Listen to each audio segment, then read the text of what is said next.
Welcome to another edition of Dave Smith Unleashed, and don't forget to like and comment and subscribe on the YouTube page for the Dave Smith Unleashed podcast. Like, comment, and subscribe.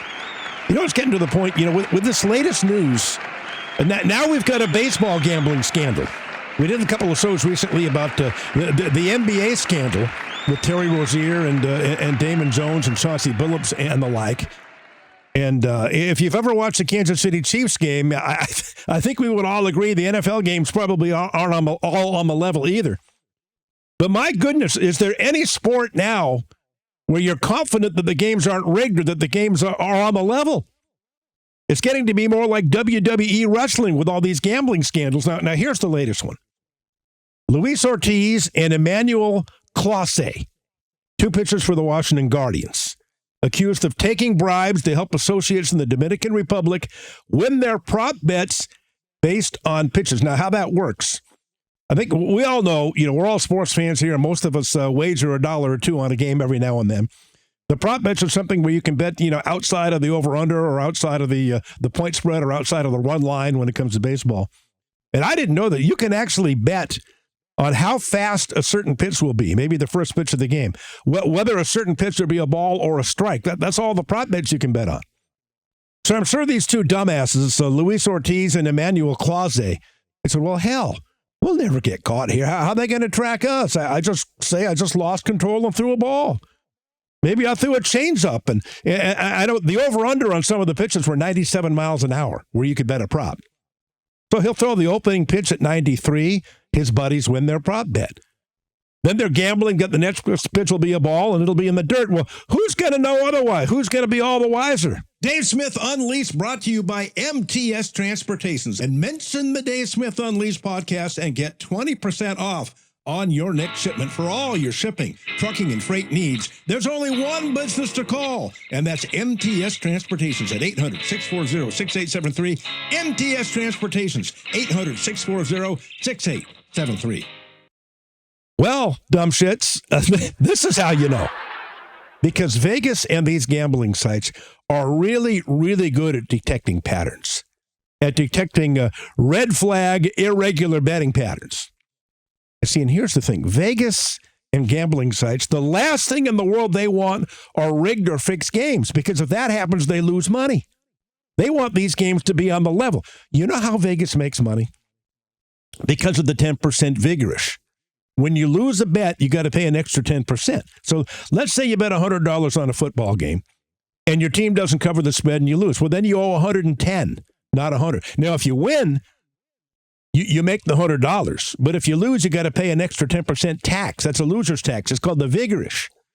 So Vegas doesn't care which team wins and which team loses. What they do is they're really good. They want 50% of the public betting one way and 50% of the public betting another way. So they win no matter who wins, because they collect that 10% tax on the losses.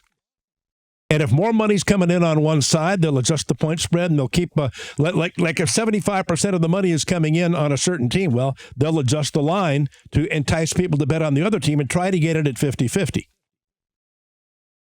But evidently, the prop bets coming in, these raised all kinds of red flags.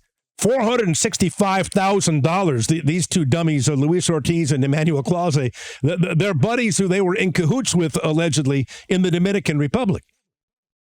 And that, of course, if there's a pattern of betting like that, and people are winning an extraordinary amount of money on prop bets, red flags go up all over the place with offshore gambling sites, with the legal gambling sites now, and in Vegas, of course. And they're going to start doing an investigation. Now, Luis Ortiz was in custody, released on $500,000 bond. He had to surrender his passport. As of today, Emmanuel Clase evidently is out of the country. He's probably in the Dominican. Who knows where he is, and I'm sure he'll be turning himself in shortly. They're charged with wire fraud, conspiracy, money laundering, and looking at 20 years in prison. Of course, they won't do anywhere near that much, but that's what they're looking at if they're found guilty of everything. Now, here's how stupid these two guys are. Now, Clase is one of the best relief pitchers in Major League Baseball. signed a $20 million contract for, I think it was 4 or 5 years with the Washington Guardians. 3-time All-Star, 2-time American League Reliever of the Year, a 5-year, $20 million contract. And they were getting $5,000 payoffs from these buddies of theirs in the Dominican, between $5,000 and $10,000. He's making $4 million a year, and he's going to be banned for life now if found guilty. This dumbass, over $5,000, over $10,000.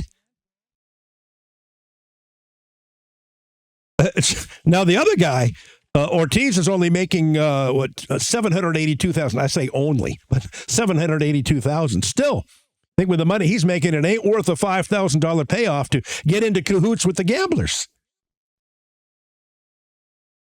But I'm sure they were probably thinking, who's going to know? Nobody will ever find out if the first pitch of the game is a ball or if the first pitch of the game is under 97 miles an hour. Who'll ever find that out? Well, yes, it's very sophisticated with the algorithms these days, especially with the sports books. And if they see irregular betting patterns, if they see red flag bets, if they see a prop bet all going one way, if they're losing money, they're going to launch an investigation, they're going to call the FBI, and they're going to try and put a stop to it. Because, again, the last thing that these sportsbook in Vegas wants are rigged games. So we've got the baseball gambling scandal now. And believe me, I'm sure it goes a lot deeper than this. We're just scratching the surface here. If only you knew, people, what goes on with gambling in professional sports, you'd be shocked. Example, Terry Rozier, Damon Jones, Chauncey Billups with the latest NBA gambling scandal. Can we trust that any sport now is on the level? The integrity of all professional sports, I think, is on the line here. And we haven't seen NFL gambling rigging yet, but I'm sure that's coming next. Again, have you ever watched a Chiefs game since Taylor Swift has been up there in the luxury suite? If you've been watching Chiefs game the last couple of years, that in my opinion, there's a lot of funny business going on with the officiating in the National Football League. Because they love the Swifties. They love the extra rankings. They love the attention of the Chiefs winning. Now, this, again, brings up one of my favorite topics. Tim Donaghy, a guy that I like a lot, a guy that I've gotten to know over the years. He's probably been on my show 15 or 20 times over the years. And we all remember Tim. He was the NBA referee that was caught gambling and releasing gambling information to the Gambino crime family and was wound up serving prison time and, of course, was banned for life as an NBA referee. And he's very straightforward and very honest. I love having him on the air because he's always, and I'm trying to get him on the air with this NBA topic. I've been leaving the messages. Hopefully he'll be on Day Smith Unleashed soon. But he was in a tough spot. Now, Tim Donaghy, he went and played golf with a high school buddy of his while he was an NBA referee. And then they went and had a beer afterwards. And then the guy said, hey, Tim, look at these point spreads for tonight. You know, just for fun, how would you bet these? Now, he should have said, I'm an NBA referee. I can't do this even for fun. But he said, oh, this one and this one, they look pretty good. And then both of them hit. What he didn't know was this high school buddy of his was now associated with the Gambino crime family in New York. He told his bosses there. They got in touch with Tim. They started threatening him and his family and his children.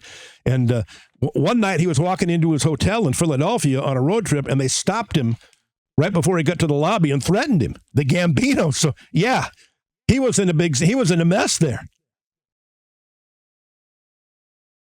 But the cover-up of the Donaghy situation by David Stern and the National Basketball Association was laughable. There was hundreds of phone calls right before games between Donaghy and some other NBA referees, most notably Scott Foster. Nothing to see here. Remember David Stern's explanation? There was about a 5-minute investigation, and he said, nothing to see here. Lone wolf. He acted alone. He's just a bad apple. Case closed. Well, of course, the NBA hired a retired FBI agent to look into this mess, and he was interviewed years after the Donaghy thing, and he had an interesting quote. He said if the internal NBA investigation was ever released on the Donaghy thing, and by the way, it never has been released, he said they'd have to shut the league down. They couldn't last another day if the internal investigation ever got out. And believe me, When I was traveling with the Lakers and covering the Lakers on a daily basis, when I was doing local sports talk radio, I got to know a lot of beat writers from all over the country, a lot of broadcasters, a lot of front office people, a lot of people in the know in the NBA. And they told me off the record, this Donaghy thing is so much bigger than Tim. What a joke the NBA did covering it up. There is players involved. There are coaches involved. There are general managers, front office people, owners. This thing is huge. And David Stern had to cover it up because, as that retired FBI investigator said, the league would have to shut down if the internal investigation of the NBA ever got out. Well, now baseball, we've got another one. As we just said, Luis Ortiz and Emmanuel Clase, these two idiots tipping off information and helping their gambling buddies in the Dominican Republic and accepting bribes with all the money they make.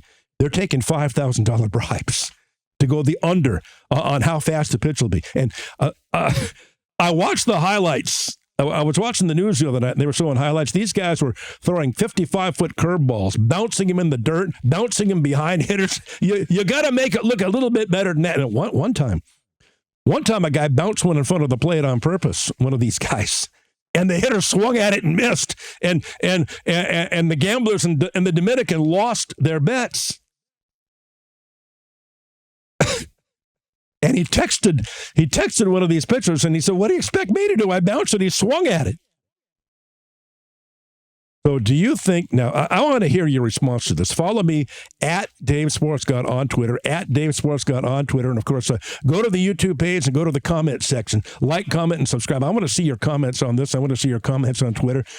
Do you think that we can trust professional sports now that they're on the level? I don't. Unfortunately, I don't. And it's the National Football League next. Okay, thanks for tuning in, and that's it for another episode of Dave Smith Unleashed. We'll talk to you next time.